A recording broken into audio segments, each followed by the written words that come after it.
ผมขออนุญาตไม่บอกนะฮะว่าคุณอาเนี่ยสักที่ไหนขอโทษในสมัยก่อนเนี่ยเขาว่าเป็นโจรอ่ะเป็นโจรอ่ะเห็นเสือเพ่นเงี้ยโอ้โหมันซีดมากเลยอ่ะ ที่ผมเต็มหลังเนี่ยปีนึงนะครับอ๋อปีนึงครับเพราะมันไปต่อไม่ได้ไงต้องยอมเป็นลมสวัสดีครับชาวทูบราเตอร์สักแต่พูดผมบอกได้เลยว่าเทปนี้เป็นเทปหนึ่งที่แฟนๆทางบ้านเนี่ยแนะนำมานะฮะคือมันมีคุณอาอยู่ท่านหนึ่งเนี่ยที่ผมเนี่ยมีโอกาสได้เจอท่านบ่อยในฟิตเนสเนี่ยนะแล้วก็ผมไม่เคยรู้มาก่อนเลยว่าท่านเนี่ยมีรอยสักจนกระทั่งมีอยู่วันหนึ่งเนี่ยแฟนๆรายการของเราบอกทำไมไม่ไปสัมภาษณ์คุณอาสุเชาผมก็แบบคุณอาสุเชาเหรอให้คุณอาสุเชามีรอยสักด้วยเหรอนะฮะจนกระทั่งเราก็ไปค้นมาไปหามาเฮ้ยคุณอาสุเชามีรอยสักจริงๆด้วยและเต็มหลังเลยผมก็เลยติดต่อไปหาท่านเนี่ยถามว่าตกลงขอสัมภาษณ์ได้ไหมจริงๆอ่ะผมต้องบอกเลยนะท่านไม่อยากให้สัมภาษณ์เกี่ยวกับเรื่องของรอยสักเลยเพราะท่านเองเนี่ยผมเชื่อมั่นแหละความเป็นผู้ใหญ่อ่ะท่านก็ไม่ได้อยากจะแนะนำในเรื่องของการสักสักเท่าไหร่แต่วันนี้เรามีโอกาสได้มาสัมภาษณ์ท่านแล้วซึ่งต้องขอบคุณคุณอามากๆเลยนะฮะและท่านเป็นไอดอลของผมเลยอ่ะถ้าเกิดเราย้อนกลับไปอ่ะผมจำได้เลยตอนที่ผมเล่นยิมสมัยก่อนเนี่ยคุณอาท่านอายุตอนนั้นก็จะ70แล้วอ่ะแต่คือฟิตแอนด์เฟิร์มมากปั่นจักรยานเล่นยิมตลอดเวลาวันนี้ท่านอายุเนี่ย72 73แล้วอ่ะ พูดคุยกับท่านกันมาเลยฮะต้องบอกนี้ก่อนว่าผมเนี่ยเจอคุณอาเนี่ยสมัยก่อนเนี่ยเราเล่นฟิตเนสที่เนี่ยด้วยกันเนี่ยครับผมไม่ทราบมาก่อนเลยว่าคุณอาเนี่ยมีรอยสักจนกระทั่งที่ว่าพอแฟนๆทางบ้านบอกให้มาสัมภาษณ์เนี่ยผมก็เลยถามคุณอาแล้วก็อย่างที่บอกอ่ะคุณอาไม่ได้แนะนำในเรื่องของให้คนเนี่ยสักคุณอาก็เลยไม่อยากให้สัมภาษณ์เกี่ยวกับเรื่องของรอยสักสักเท่าไหร่จนวันนี้คุณอาเขายอมแล้วขอบคุณมากเลยครับก็เจอกันยังไม่เยอะเท่านี้นะคุณอาครับผมขออนุญาตมาถึงตอนนี้เลยคุณอาปีนี้อายุเท่าไหร่แล้วฮะมกรานี่74ครับ74ครับผมแล้วคุณอาก็ยังปั่นจักรยานออกกำลังกายไม่หยุดเลยนะฮะครับก็ผมเพิ่งกรุงเทพเชียงใหม่ตอนครบ6 รอบ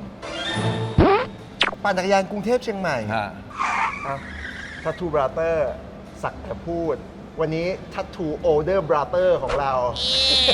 สักเต็มหลังเลยผมเห็นภาพแล้วผมว่าเฮ้ยมันใช่อาชาวเหรอเห็นแล้วใช่ไหมเนี่ยเห็นแล้วเลยฮะมีอยู่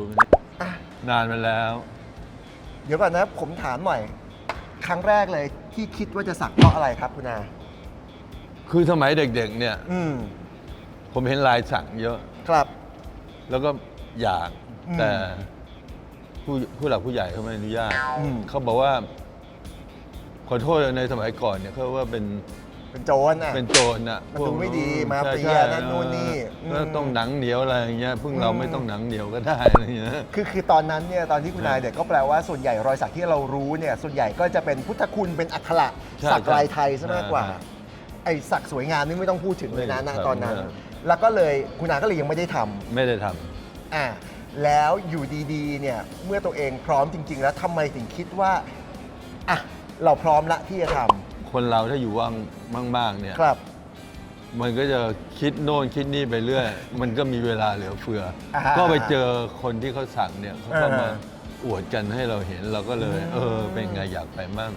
ก็ไปนั่งตั้งหลายวันกว่าจะตัดสินใจผมขออนุญาตไม่บอกนะฮะว่าคุณอาเนี่ยสักที่ไหนแต่ไปตรงนั้นเนี่ยเราคิดอยู่ไปถึงจุดนู้นแล้วก็นั่งอยู่หลายวันเลยแล้วก็เกือบจะไม่เอาแล้วล่ะอะไรมันโดนบันดาลใจเพราะว่ามันเจ็บมากเลยเพราะเห็นเข็มจิ้มแล้วมีเลือดติดออกมาทุกครั้งเราสักแบบนี้ด้วยนะใช้มือสักแต่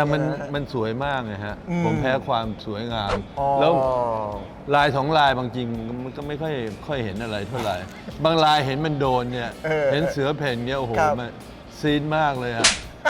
แต่บางคนวันยังไม่เสร็จนะเพราะมันไปต่อไม่ได้ไงต้องยอมเป็นลมที่ผมเต็มหลังเนี่ยปีนึงนะครับ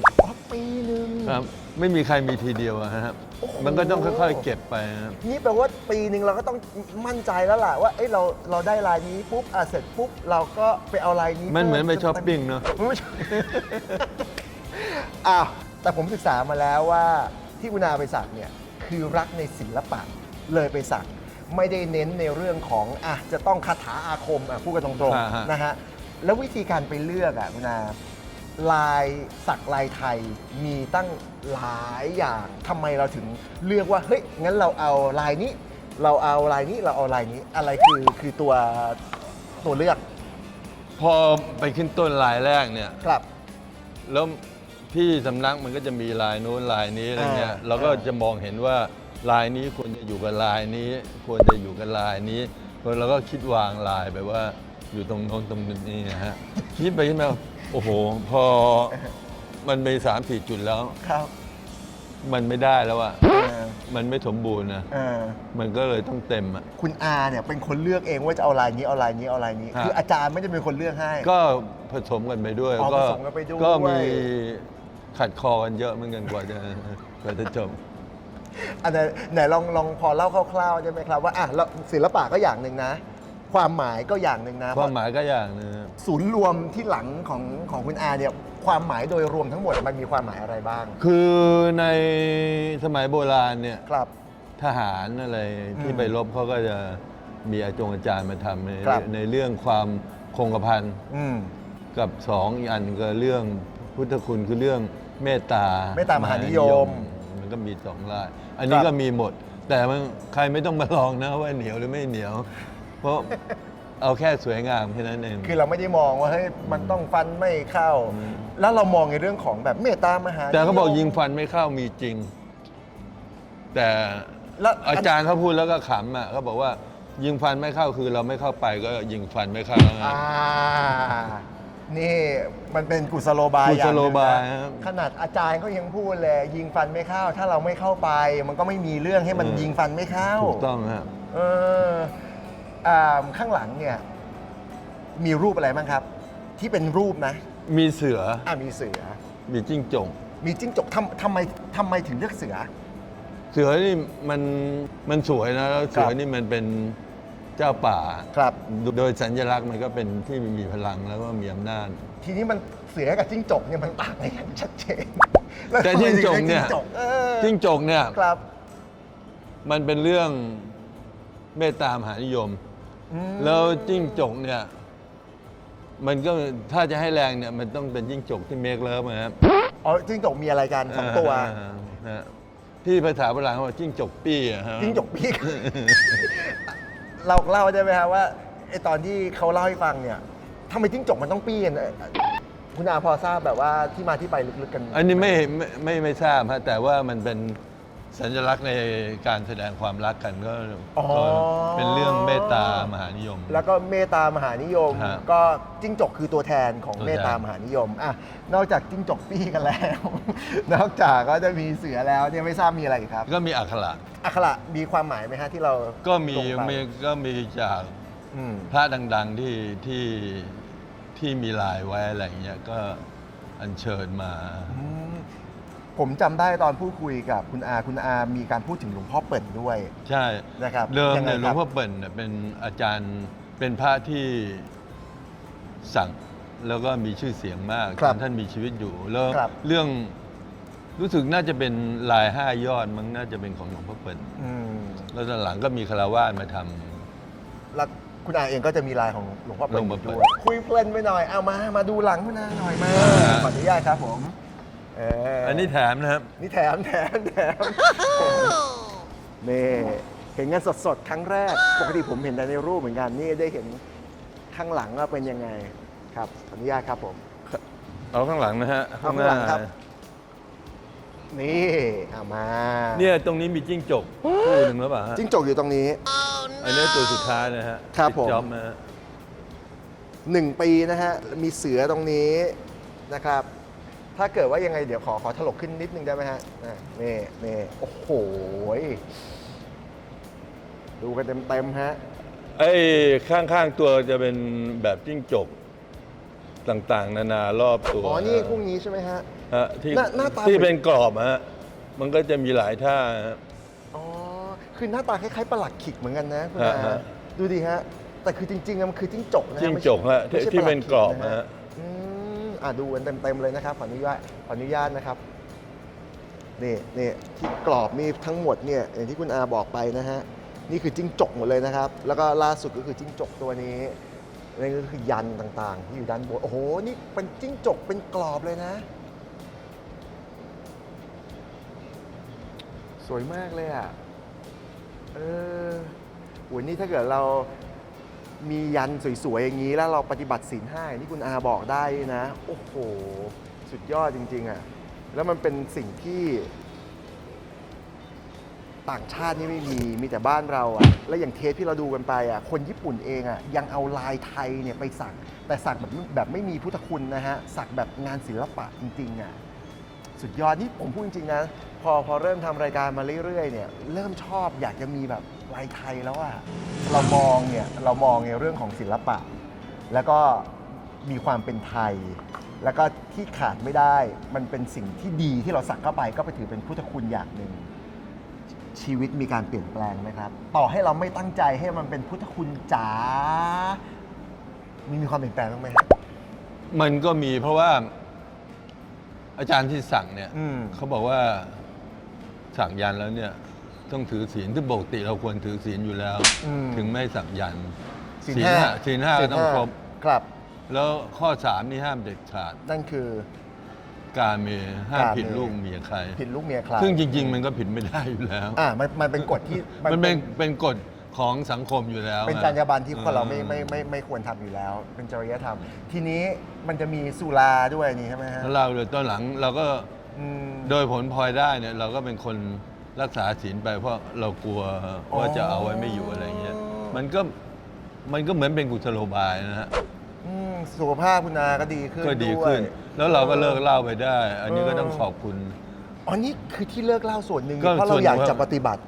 ตามที่เราสักซึ่งเราควรมีศีล5มาตั้งนานแล้ว แต่เพิ่งมามีตอนมีลายสักเนี่ยมีอภินิหารอะไรบ้างไหมไม่มีครับแต่ชีวิตมันดีขึ้นเราก็ไม่รู้ว่าเพราะรอยสักหรือเพราะเรารักษาศีลแต่ผมว่าพอฟังแล้วมันก็คือใช่แหละมันก็ใช่ที่หมายความว่าในเรื่องของการปฏิบัติด้วยคุณอาก็ทำอย่างที่ก็รักษาศีล5อย่างที่บอกไปอ่ะยังไงคนเราพึงปฏิบัติอยู่แล้วใช่เรากลัวของอันนี้ไม่อยู่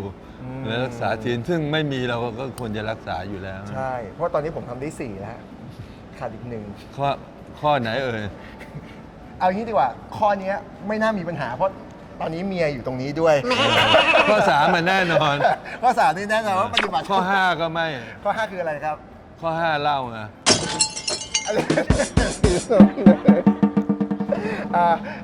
ผมอยากให้ลุงชาวนะครับฝากสัก2เรื่องละกันคือเรื่องของมุมมองที่คุณลุงพูดเมื่อกี้นะครับกับเรื่องของการสักกับการปฏิบัติตัวอะไรต่างๆรวมถึงเรื่องของการดูแลสุขภาพร่างกายเด็กหรือผู้ใหญ่หรือคนแก่ให้มาออกกำลังกายกันยังไม่สายครับเราจะเริ่มเมื่ออายุเท่าไหร่ก็ได้70 กว่าก็ได้ก็เนี่ย74ผมว่าอีก2 ปีผมจะวิ่ง21 กิโลให้ได้พออายุเยอะเนี่ยเราก็รู้สึกว่ามีอะไรอีกหลายอย่างที่ยังไม่ได้ทำก็กำลังเก็บให้หมดอะไรที่ยังไม่ได้ทำนะครับแต่ที่สั่งนี่ทำแล้วแต่สิ่งที่คุณอาไม่ได้ทำนี่คือมันเป็นสิ่งที่จริงๆควรทำแต่หนุ่มๆนะฮะใช่ใช่ปั่นจักรยานออกกำลังกายแล้วเอาจริงนะเคยมีคนชวนผมไปปั่นไปเมืองจีนอ่ะไม่ปั่นตอนนั้นอายุ30ต้นยังเสียดายเลยขอโทษนะฮะคือผมเป็นคนชอบขี่มอเตอร์ไซค์โหขี่มอเตอร์ไซค์มันชิลมันเจอลมมันยังมีความเร็วอยู่ครับปั่นจักรยานมันหนุกไงฮะมันเป็นสิ่งที่นอกเหนือความคิดของเราที่คิดว่าเราทำไม่ได้แต่เราทำได้เนี่ยอันนั้นคือเป็นเราชนะตัวเองไม่มีอะไรที่เราทำไม่ได้ถ้าเราจะทำตอนนี้ผมเริ่มจะมาลองวิ่งดูเพิ่งลอง 6.5 กิโลไปก็พอได้นะครับตอนนี้มากันถึงมุมมองในเรื่องของการสักเด็กสมัยนี้สักกันเยอะบางคนลงหน้าลงตาซึ่งผมก็จะเตือนทุกเทปนะฮะในเรื่องนี้ว่าเฮ้ยมันคือเมื่อไหร่ที่มันไปถึงหน้าถึงตาแล้วเนี่ยมัน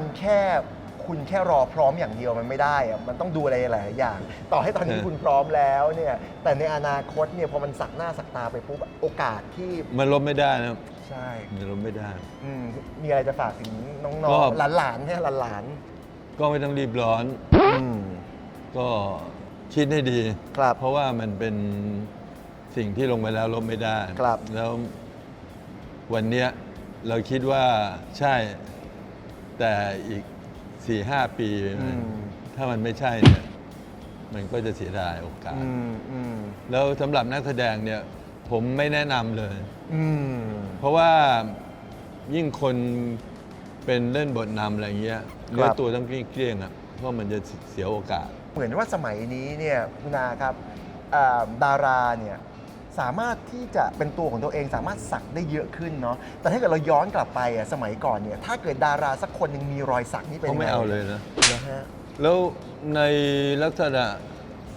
การทำงานบางอาชีพเขาไม่ล้ำนะ ก็สมัยนี้ก็ถือว่าเราโชคดีแล้ว ถึง นะ เปิดกว้างแต่ข้าราชการบางหน่วยงานไม่เอา อ่ะวันนี้ก็ต้องขอบพระคุณคุณอามากๆแต่มีก่อนจะไปมีอยู่อย่างหนึ่งอันนี้บอกไว้ก่อนนะฮะเสื้อและทูบราเตอร์มันจะมีแบบแขนกุดนี้นะครับ ครับผม ณอาครับแล้วก็เป็นเสื้อยืดเดี๋ยว ครับ ขออนุญาตมอบให้คุณอาด้วยนะค ครั รั บบ ขอบคุณครับ ขอบคุณครับ แล้วก็คุณแม่ยายผมแม่อ้อยจิรวดีฝากมาให้บอกไว้ก่อนนะฮะอันนี้ไม่ใช่สปอนเซอร์นะฮะแต่เป็นโปรดักที่คุณแม่อ้อยเขาทาน มันเป็นเห็ดซังกวงอ่ะคุณอาเคยได้ยินใช่ไหมฮะมันก็มีกาแฟเดี๋ยวลองชิมดูได้ แล้วก็สบู่อันนี้ก็ดีไม่ใช่สปอนเซอร์นะครับบอกไว้ก่อนอันนี้ก็ผมใช้มันเหมือนกับแบบมันจะขัดพวกไอ้ผิวเซลล์อะไรไม่ดีอ เซล อก ล์ อะไร ที่ เงี้ย มัน ใช่แล้วก็โอเคนะฮะ หน้าก็ถือว่าแต่ช่วงหลังมีสิว ฮอร์โมนมันกลับมาดีฮะ อ๋อ แต่ทุกวันนี้ยังไม่มีลูก ยังไงวันนี้ต้องขอบพระคุณ ครับ พี่ดาว สวัสดี มาก ครับ ๆนะครับขอบคุณครับเดี๋ยวเจอกันใหม่นะฮะขอบคุณมากนะฮะเป็นไงนะฮะแฟนรายการคอมเมนต์มาบอกให้มาสัมภาษณ์คุณอาชาวคุณลุงชาวแล้ววันนี้เราก็ทำตามคำขอแล้วนะฮะถ้าชอบฝากกดไลค์กดแชร์กด subscribe ด้วยนะครับวันนี้ขอบพระคุณมากเลยครับ